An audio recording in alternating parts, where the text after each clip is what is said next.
All right, the TV is starting to warm up and turn on. Let's go. There we go. At least I think. Yep, there we go. Okay. How did the first beam deflection homework go? I flipped the script a little bit where I had you solve for I, but I'm hoping that was pretty straightforward. So, good. Okay.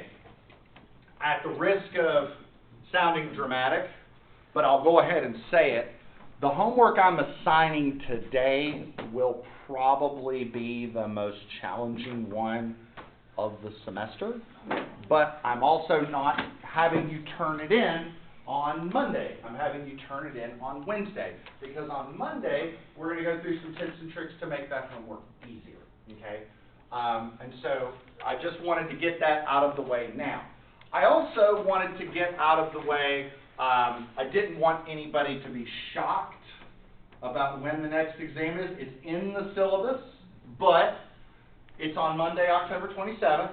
So let's peer forward into the future for the next week or so. So yeah, during the last lecture, we did problems involving single moment functions. Today, we're going to do problems involving multiple moment functions. Monday is going to be tips and tricks to make virtual work easier. Next Wednesday is going to be deflection of frames. Friday, we review for the exam. Monday, we celebrate, okay? That's what's going to happen between now and Monday the 27th, okay? What's going to happen after the exam? After the exam is software land. So we're going to have 2 days on MathTan, which is the software package that we're going to use to perform structural analysis. Why am I bringing that up? Because of your homework schedule. So let me run through the homework schedule right here. So homework 6.2 I'm assigning today. It is due on the 22nd of October. Okay. Now I am assigning homework 6.3 on Monday due Friday, but the only thing for homework 6.3 is to install MathTan. Okay. In fact, what you're going to do is upload a little screenshot into Blackboard that shows MathTan running on your desktop. That is the homework right there, just that. But I'm having you do that because after this exam, I want you ready to use MathTan. I don't want somebody coming in here, oh, I didn't download it and install it. No, I'm sort of forcing you to install it on your personal machines so that come Wednesday the 29th, we can get together and start doing software structural analysis, okay? So homework 6.3 is installing MathTan. Homework 6.4 is the frame deflection homework. So I'll give you that. So these two homeworks are due on the same day, but I don't really think homework 6.3 is a real homework. It's just installing a program. So that homework, I'll give you the solution to homework 6.4 over the weekend. Celebrate that Monday, okay? Does that make sense? That's the plan, okay? And my goal is between now and exam 1 to have your feedback back on your project submittal. So submittal 2 requires a MathTan analysis. We haven't even talked about MathTan yet.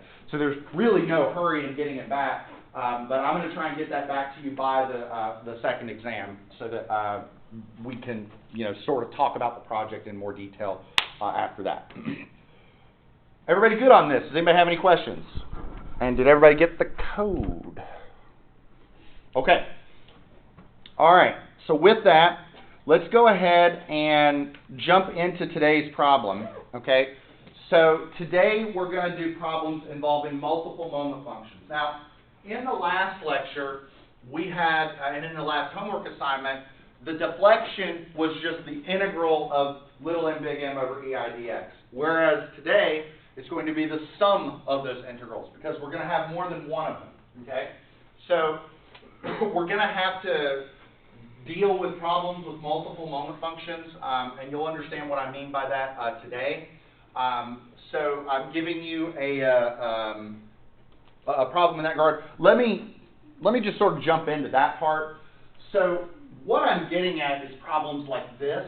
So for example, here I have a beam that I think I showed you last time where we had, a cubic function, a parabola, and a cubic function. So there were 3 separate moment diagrams, or 3 separate moment functions.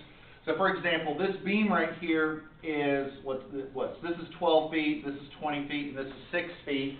So instead of having a single moment function that encompasses the entire length of the beam, we're going to have, we'll call it m sub 1, that goes from 0 to 12, and then m sub 2, which goes from 12 to, 32, and then m sub 3 that goes from 32 to 38, okay?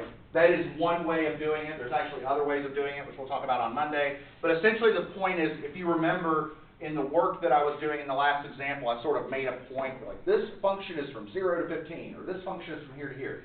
That didn't really make a lot of sense in the last example, but I wanted you to get into the habit of doing it because it is going to make sense today, okay? So speaking of, let's go ahead and just nosedive into this example today, because I think that really our time would be better spent if we just did this problem, okay?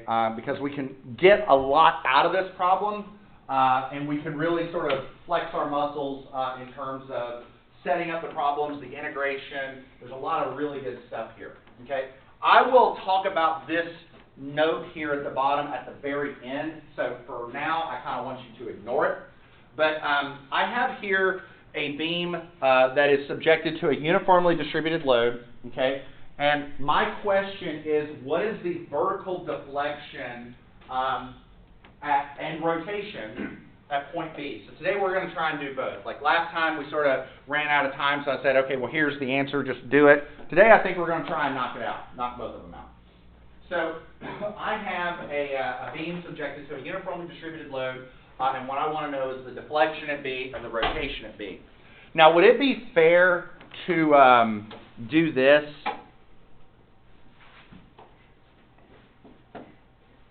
Like, would you all agree that the deflected shape of the beam, and that's actually a really poor deflected shape. Maybe I'll do a little bit of a better job this next go around. That's a little better. But would you agree that the beam's going to deflect something about like this? Like the maximum deflection should be in the middle, but that's about what the beam's going to look like. I mean, imagine a beam with some load on it. It's just going to sort of flex down like that. Everybody okay with that? Bless you.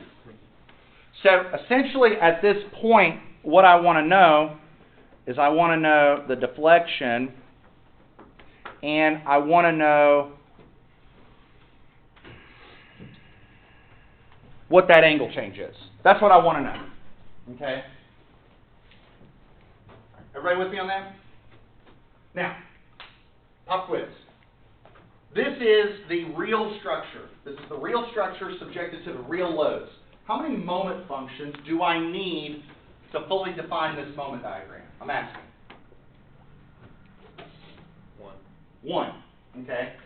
And some of you are like, well, wait, Dr. Mike, I thought this was a multiple moment function day. It is, because we'll have the virtual structure here in a bit. But you're right, one moment function. Okay? Now, second question. What does the moment diagram look like for this beam? Well, let's ask it a different way. What does the shear diagram look like? Can somebody tell me what the shear diagram looks like? I mean, how would you construct the shear diagram? We need reactions, right? But this beam is symmetric, right? So these reactions are going to be equal. Like this reaction and this reaction are going to be the same. And by the way, how much are they? How much are AY and BY? Do we need to sum moments? I mean, could we just recognize by symmetry they're going to equal?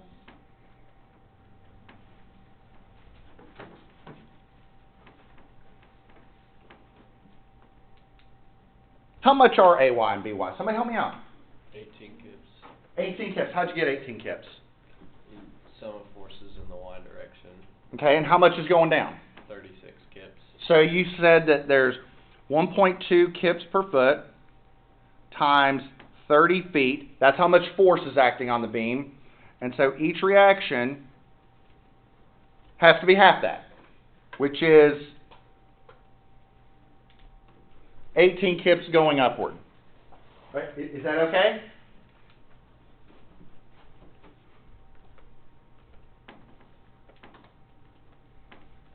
I'm going to move this over.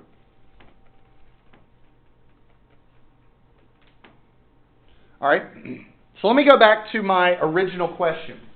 what does the shear diagram look like? Somebody tell me. What's it going to look like? There's a jump at A and then it decreases linear. Linear. You're and right. then it spikes back up at B. Yeah, so it's Or up, C. bam, bam. Like that, right? Fair statement? So, here's the shear diagram. Bless you.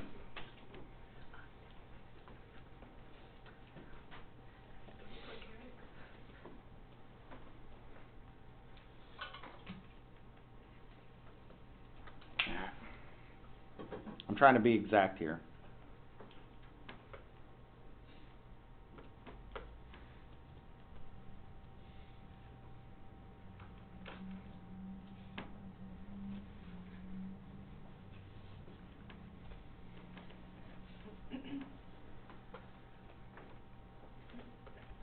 Okay, so that's our shear diagram.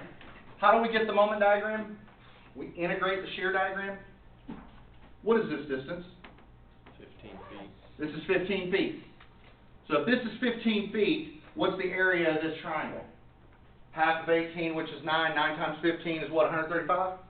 Right? So this triangle is plus 135. This is minus 135. So what does the moment diagram look like? I'm asking you.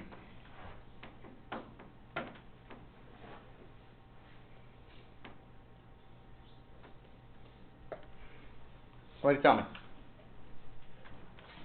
It's going to be like a parabola going like that, isn't it? Boom, right? And it's going to maximize right there. So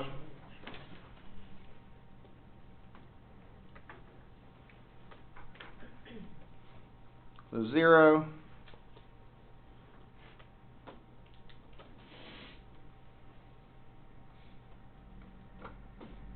Okay. So, some facts that we know about m of x. It's quadratic.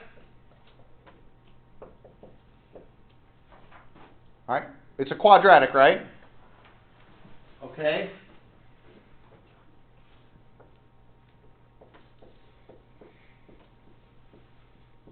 It opens downward, right? Which means, what does that imply? That implies the x squared term is negative, right? We also know at x equals 0, m equals 0, at x equals 30, m equals 0. We know that at x equals 15, m is 135. I mean, is that right? Everybody okay with that? These are checks to see whether or not the function we're about to derive is correct, okay? Now, how do we derive a function for this? How do we get an m of x function for this problem? Need to cut a section. Samurai sword or lightsaber. So we are going to samurai sword or lightsaber through the beam at an arbitrary point.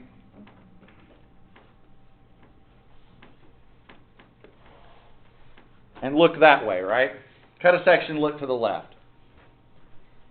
We'll cut a section, look to the left. We're going to cut a section, look towards the origin. Notice I've got a coordinate system right here. So,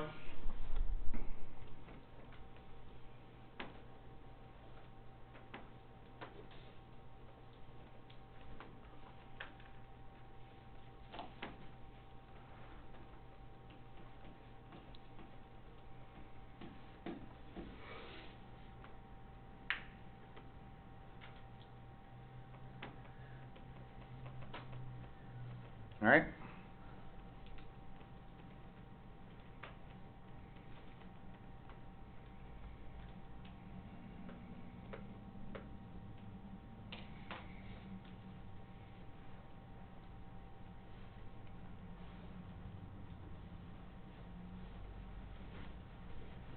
So, here's our section cut. I'm going to scooch this down just a bit.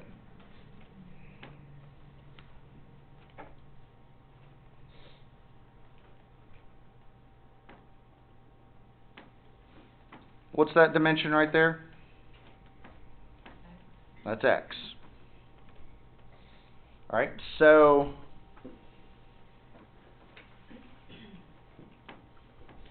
remember the load on this was 1.2 kips per foot. So this is going to collapse into 1.2x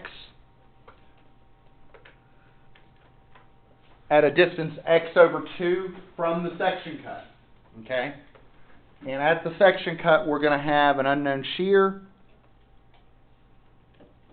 and an unknown moment. We don't care about the shear. On Wednesday, I am going to talk about when we do care about a shear function, because there actually are instances where we do. It's when we have beams that are really, really deep. Deep beam theory means you need to consider shear deformations. We'll talk about that on Wednesday. But for now, we don't need it. Okay, so we're going to sum moments.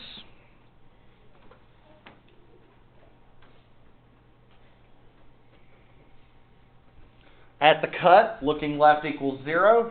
So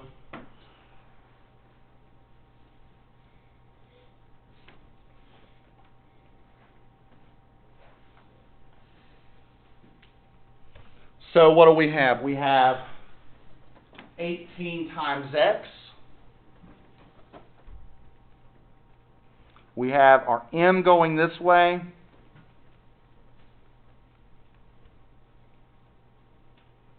And we have 1.2x times the moment arm of x over 2 going like that. Does everybody see that? So, like we look at our section, we're summing moments here. We have 18 times x, 1.2x times x over 2, and then the m. We don't have to consider the v because it's going right through the section. Is everybody okay with that? So, that means that we have 18x is m plus 0.6x squared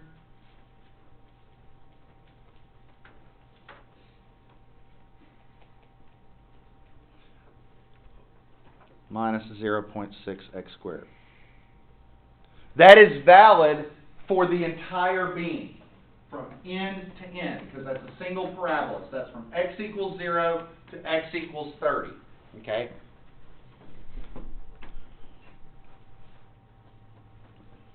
So let's ask ourselves a couple things about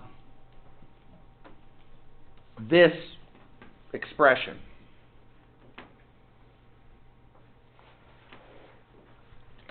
Does this expression, so here's what we got. We got that m is 18x minus 0.6x squared, valid from 0 to 30. Did this meet our test? Let's see, is it quadratic? Is the x squared term negative? What happens if I plug in x equals 0? 0 minus 0. That one works. What happens if you plug in x equals 30?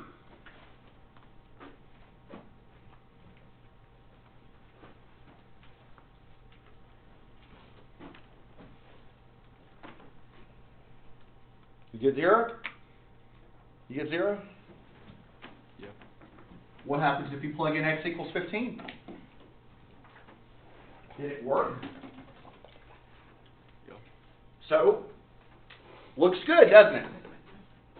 Okay, that's our real structure right there. This is our real moment function for the entire beam. Now we need a virtual structure. Okay? Now we have vertical deflection at B and rotation at B. You want to do the vertical first? Let's do the vertical first. Okay? So let's go back to the original structure. And here's the original structure. We're going to kick off all the original loads on the structure, and we're going to replace it with a single unit load right here, right? Is it a unit force or a unit moment if we're looking for deflections? A force. If we were looking for rotations, it'd be a unit moment. You want to put it up or down? down. Looks like the beam's probably going to deflect downward. So our virtual structure is going to look like this.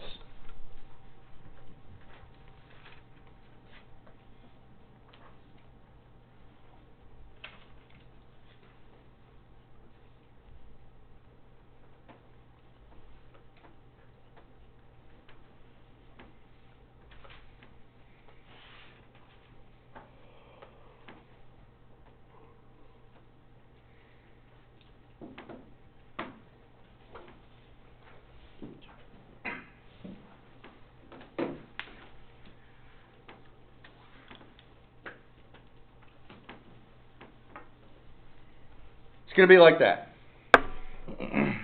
Okay? And this is 10 feet. This is 20 feet. And I'll go ahead and put my coordinate system on here, just so that we have a reference. Okay? Oh, I realized I just had a typo, right? Because I said this reaction up here was BY, but it's not. It's CY. Because that's not B, that's C. Nobody stopped me on that. I'm going to remember that. This is point A. This is point C. That's B. Okay. Okay, so this is our virtual structure. We need to draw the moment diagram for this one as well. Okay? So I'm asking you, how do we draw the moment diagram for this beam? Tell me what to do.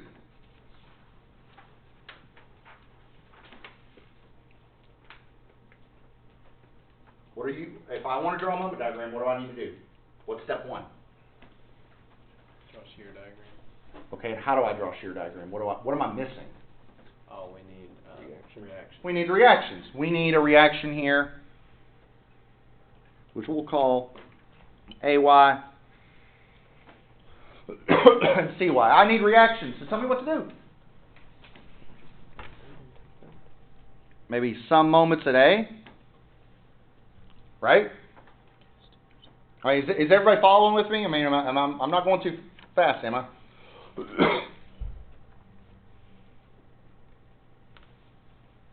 So I'm going to have, what am I going to have? I'm going to have 1 times 10 CY times 30.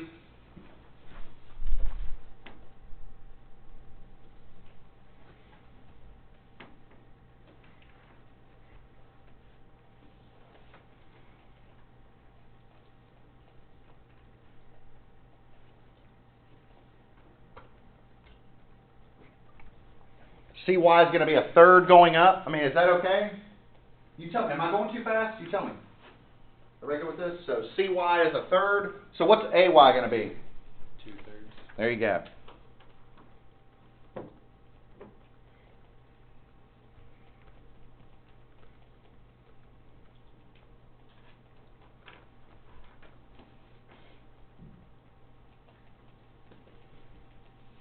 Okay.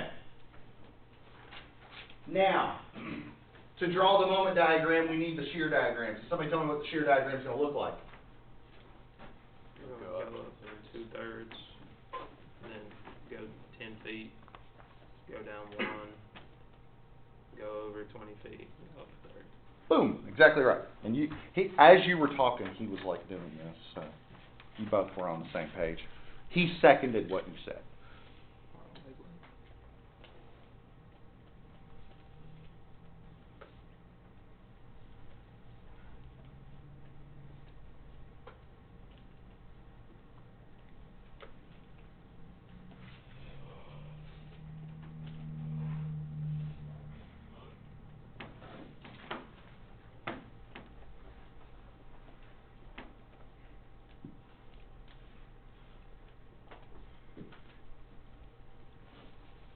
So this is the shear diagram. I'm just curious, so we go 0, 0. This is plus 2/3, minus 1/3. What are the units for the shear diagram, by the way? Feet. Well, that's going to be the moment diagram. The shear diagram, like this 2/3 is unitless. But when we integrate, like the area of this box. So let's do this. What's the area of this box? 2/3 times 10, so it's 20/3. This box has an area in feet. This box has an area in feet because it's feet times unitless, so it's feet. Okay? So this box is going to be plus 20/3. This box is going to be minus 20/3, right?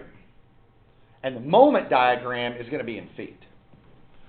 So I think I said that during the previous lecture. I said that the moment diagram would be in feet. And I wanted to explain why, because the force is unitless, but a moment is a force times the distance. And so what's the moment diagram look like?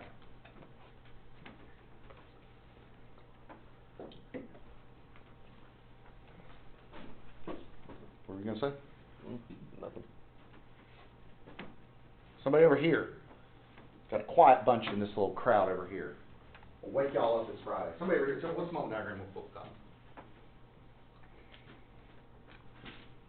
Shear diagram goes constant and constant. So if you have a constant shear diagram, what's the moment diagram look like? Linear. Positive slope, negative slope, right? Bam, bam.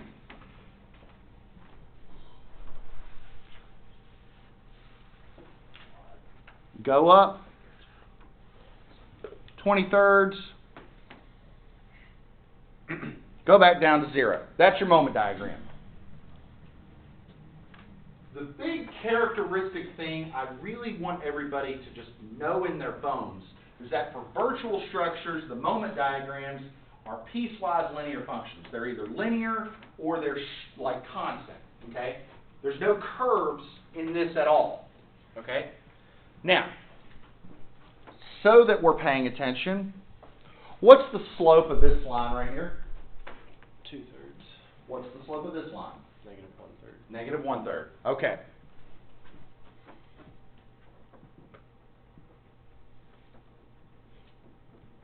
Okay. Is everybody aware, or is everybody able to construct this moment diagram? Is everybody with me on that? Okay. Now, how many moment functions do we need to fully define this moment diagram? 2. So what we're going to need is an M1. That's like one too many. M1, which is something from 0 to 10, and M2, which is something from 10 to 30. So does everybody kind of see what's going on with these functions? Like now, you see this one's from 0 to 30, but this is 0 to 10, 10 to 30. Now you're seeing why I put these limits here? Everybody okay with that? Okay, so how many sections do I have to cut in order to generate these moment diagrams? 2, right? You don't have to cut any, okay? Let me explain, okay? You could cut sections. You genuinely could, okay? But folks, these are lines. Let's look at these lines, okay?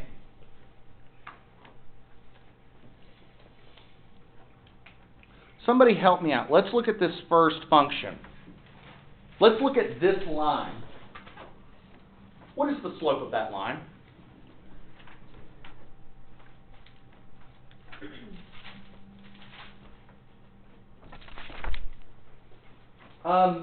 What point does that line go through?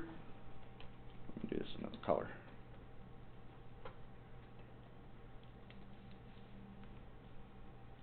The origin. Okay, and what are the coordinates of the origin? 0, 0. So if we were doing y equals mx plus b, what is the equation of the line that has a slope of 2/3 and passes through the point 0, 0? So m sub 1 is 2/3 x. No section cut needed.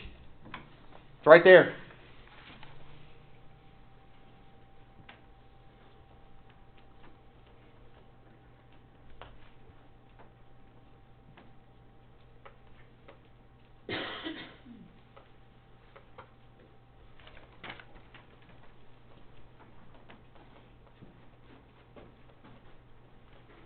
m sub 2.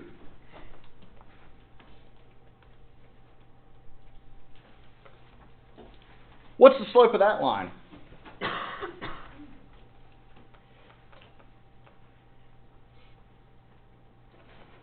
It's a negative third. What is the coordinate of a point that that line passes through? And before you answer this question, know that my favorite algebraic number to deal with is the number 0, because algebra is easy with 0. So what coordinate, or what, give me a coordinate of a point that this line passes through that has a 0 in it. 30, 0. 30 comma 0.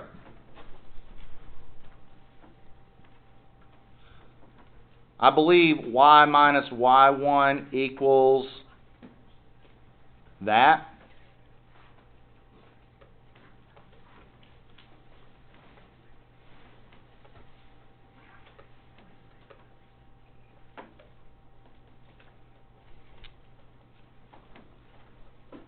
Right? I propose that M2 is 10 minus x over 3.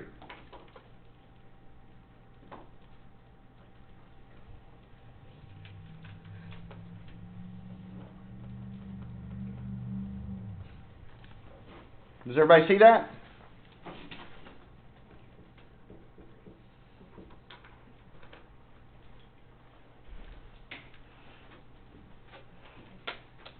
That's not too bad, is it?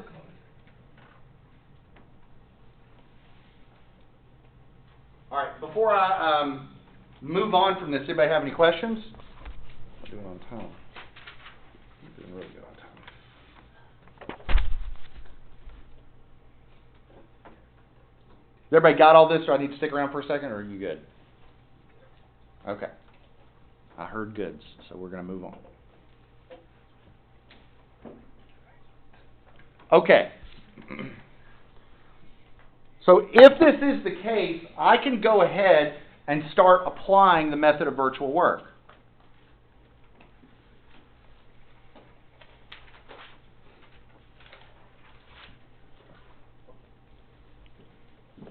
Okay, I'm going to scooch up a little bit because now I've got this here on the board, so it's pretty straightforward.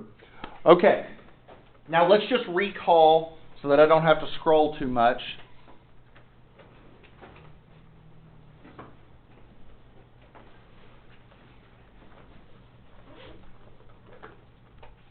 So we know that our E value and we know our I value is 4,000 KSI and 6,000 inches to the fourth, right? That was given at the beginning. Okay? Now, a couple just formulas I want written up here is the way that we're going to compute our deflection, okay, is we're not going to integrate mm over EI dx and just have one integral. Instead, we're going to have several integrals and we're going to sum them up. So really our deflection is going to be the sum of some integrals. Okay?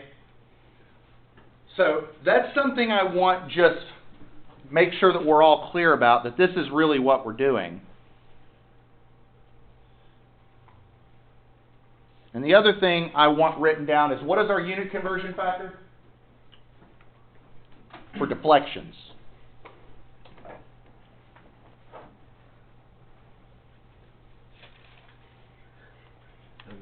There we go. Okay.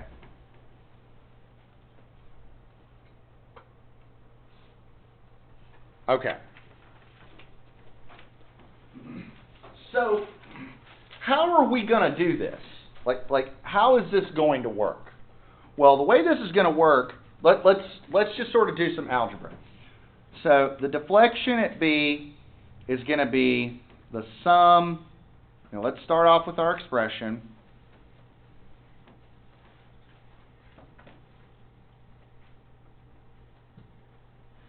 We're going to do that. How many integrals are we going to have?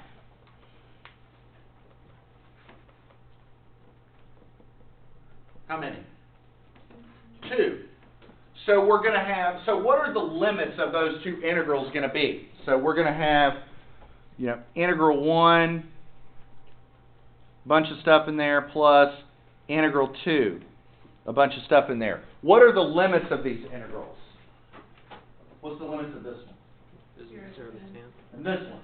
10 to 30. 10 to 30. Okay, so 0 to 10, 10 to 30. Okay? All right. So we're going to have a fraction in each of these, right? So a fraction. EI is going to be on the bottom of them. Okay? Let's talk about the little m's. Which little m goes here? M1. Which little m goes here? M2, right? So this is M1. This is M2. This, however, both of them have the same big M, right? Does that make sense? Because the big M is valid from 0 to 30. Okay? With me so far? The only other thing I want to mention is that could I also do this?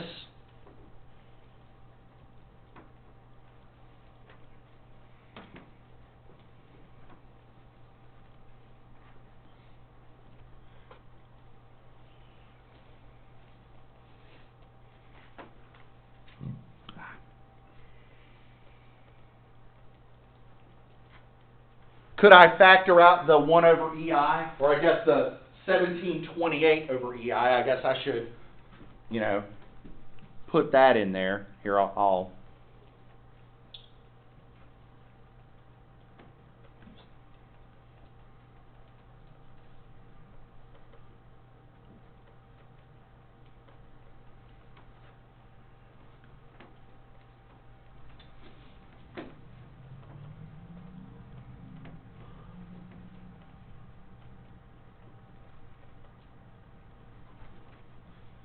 because we have that there. So do you notice how, what I'm trying to do is I'm trying to isolate the calculus in one fell swoop? Does everybody see that? So here's what I'm getting at. The way I kind of like to do these problems is I kind of like to do them in a table. So let me show you how I go about it.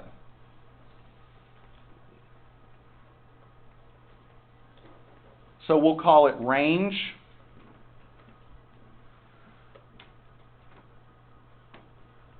We have two ranges, AB and BC.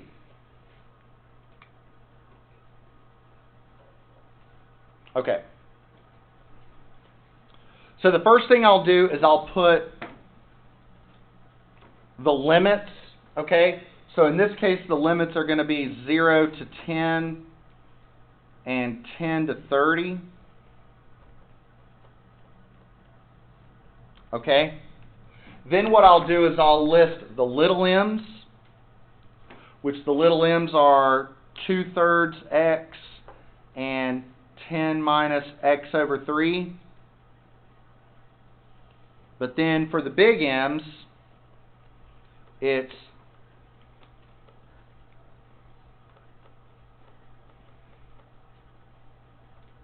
that. See, the reason I like doing this in a table is because, again, this is a process that's very automated by a calculator. I mean, all you have to do to integrate is integrate that times that from 0 to 10, that times that from 10 to 30. It becomes very tabular once you just carry these integrals out, okay? So once we have all the data, we can just report what is our result, right? I mean, again, I'm assuming you all can do this integral, like you don't need me to carry all these out, okay? But I propose that I'm going to go ahead and give you the answer. So if you take this times this and integrate from 0 to 10, you should get 3,000. Okay? If you integrate this times this from 10 to 30, you should get 8,000.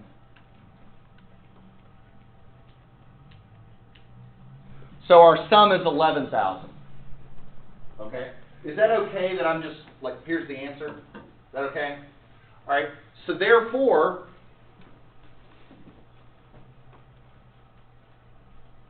delta B is a fraction, 4,000 times 6,000. We have 1728.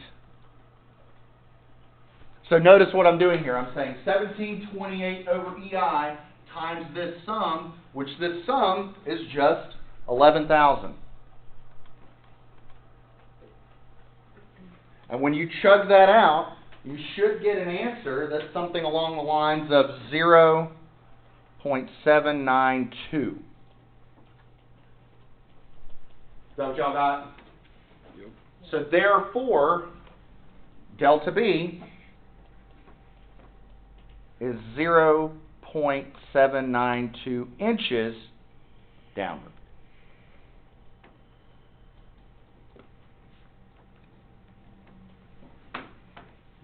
That's basically it, okay?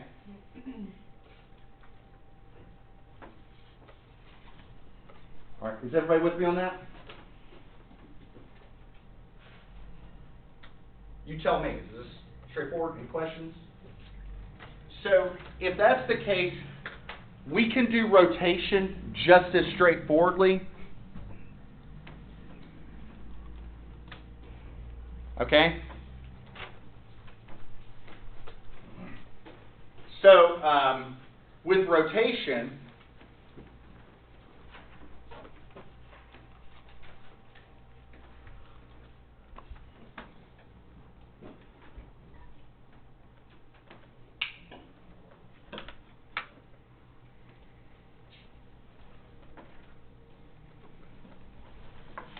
so I think I might be able to go through this one a little bit faster. Okay? So for rotation at B, what we're going to have is we're going to have a beam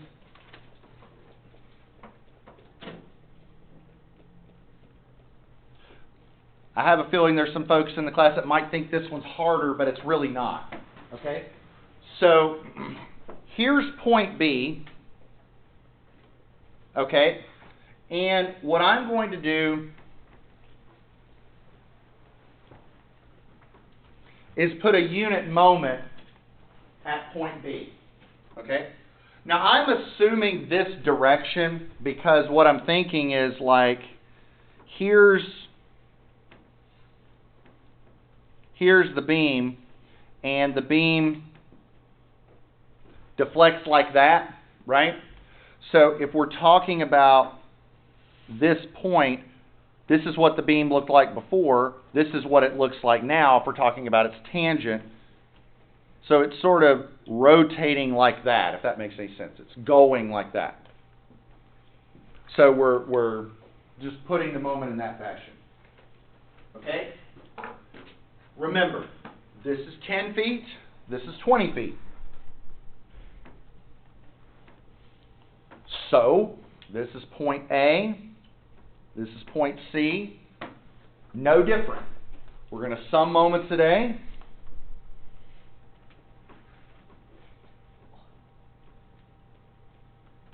Okay? Now, I want to be crystal clear, everybody. I feel like there's some folks in here that might say, well, there's no vertical forces, Dr. Mike, so the vertical reactions are zero. That's not true, okay? If I sum moments at A, what goes over here? 1, right? There is a concentrated moment of 1. And that must be resisted by a CY at 30 feet. Okay? So 1 is CY times 30 feet. So therefore, CY is 1 over 30 feet up. So if CY is 1 over 30 going up, what is AY? 2930. Well, no, that's a moment. The 1 is a moment. I'm saying that if we sum forces in the y direction, AY is 1 over 30 feet down.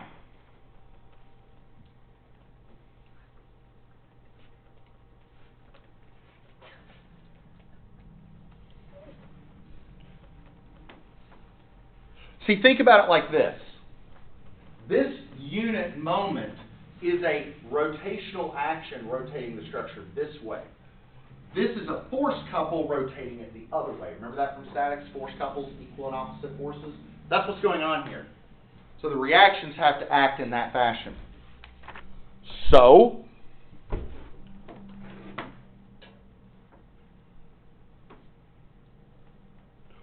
what does the shear diagram look like? And by the way, the units are 1/feet, but what does the shear diagram look like? It goes down, over, up. That is not a force. You ignore it when you draw the shear diagram.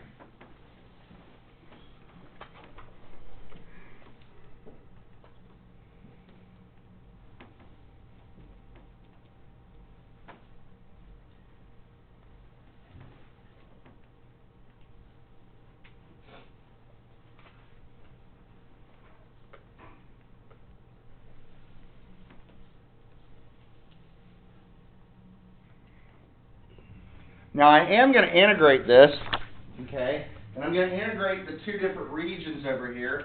So this is a 30th times 10 and a 30th times 20. So this area is going to be minus 1/3 and minus 2/3. So what does the moment diagram look like?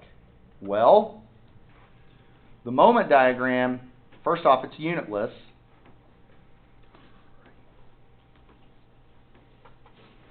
So, what are we doing? Doing good on time. All right, so we slope downward to minus 1/3. Why do we have a sudden jump upward right here? The moment. Yep. To positive 2/3. And then a sudden jump down back to 0. So notice again, we have a linear moment diagram. This slope is minus 1/30.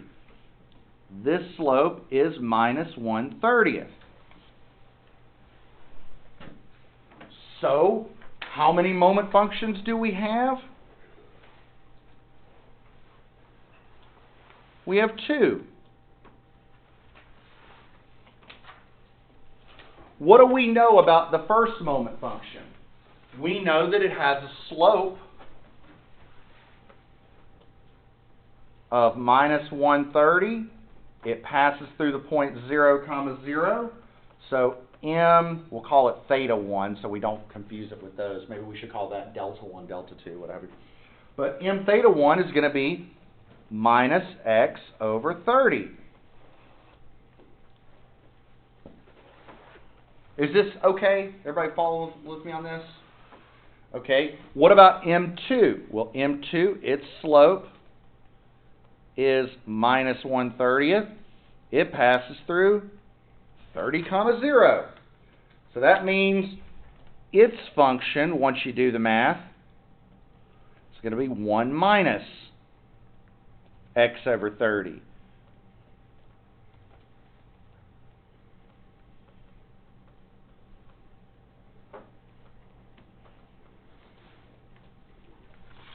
So, how is this problem any different? Now, at this point, what's the only thing that's different with doing this rotation computation than the deflection computation? Well, we have different little m functions. What's the other thing that's different? Our conversion factor. We don't have a 1728. We have a 144 times 180 over pi. So,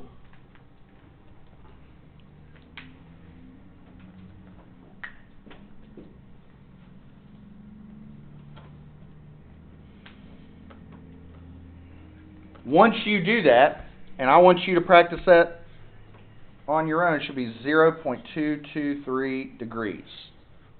And it ultimately Goes like that.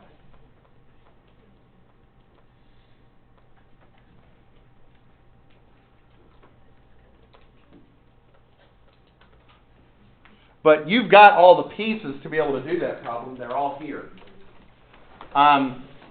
Okay, I know we're like a minute over, but the only thing I'll say about your homework, to use some phraseology from Ms. Pearson, this homework assignment that I came up with is off the dome. So it's not in the textbook. It's problems I made up. Off the dome. Off the dome. Y'all have fun. Hey, in all seriousness, a strong piece of advice. I would construct your real moment diagrams for that at least over the weekend. You don't have to come up with any of the math functions, but constructing the diagrams will make your life easier. That's all I got, everybody. I'll see you on Monday. Just for the lab report for the TOS quiz, we don't need to worry about that because we